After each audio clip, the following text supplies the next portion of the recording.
এটা তো ঠিক যে রাজনৈতিকভাবে বাংলাদেশ যত এই ধরনের ঘটনা বাংলাদেশে ঘটবে, এই রাজ্যে বিজেপি যারা হিন্দু ভোট একক বলে তাদের সুবিধা নীলাদ্রিবাবু। প্রথম কথা, বাংলাদেশে যদি ইউনূসের সরকার হিন্দুদের উপর অত্যাচার চালায় বা বাংলাদেশে যে ইউনূসের সরকারের মদতে জিহাদিরা হিন্দুদের উপর অত্যাচার চালায়, ভারতীয় জনতা পার্টির ভোট কি করে পশ্চিমবঙ্গে বাড়বে আমার বোধগম্য হচ্ছে না। যদি না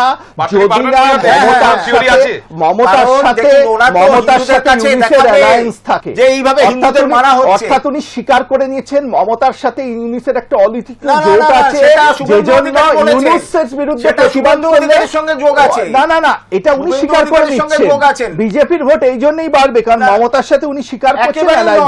মমতা বন্দ্যোপাধ্যায়ের ব্যাপারটাই আলাদা। এখানে মমতা বন্দ্যোপাধ্যায়ের ব্যাপারটা এতটাই আলাদা, হিন্দুরা মরলে উনি কোনো চিন্তা ভাবনা করেন না। প্রধানমন্ত্রী নরেন্দ্র মোদী চাইছেন বাংলাদেশে এই অশান্তি জিয়ে রাখতে। মোদী উনি বলেছেন বাংলাদেশে অশান্তি থামানোর কাজ উনি ব্যর্থ। আপনি বলতে পারেন অপারেশন সিঁদুরের মতো কিছু করছেন না কেন?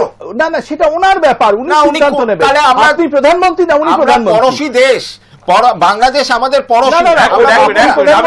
আমি এখানে একটা যুক্তি চাই না। দেখুন, আপনি চাই না কারণ জরুরি অবস্থা চাই না। আর নরেন্দ্র মোদীজিকে চাই, যিনি কারণ ভারতের মানুষ নরেন্দ্র মোদীকে নির্বাচিত করেছে, এটা মনে রাখবেন।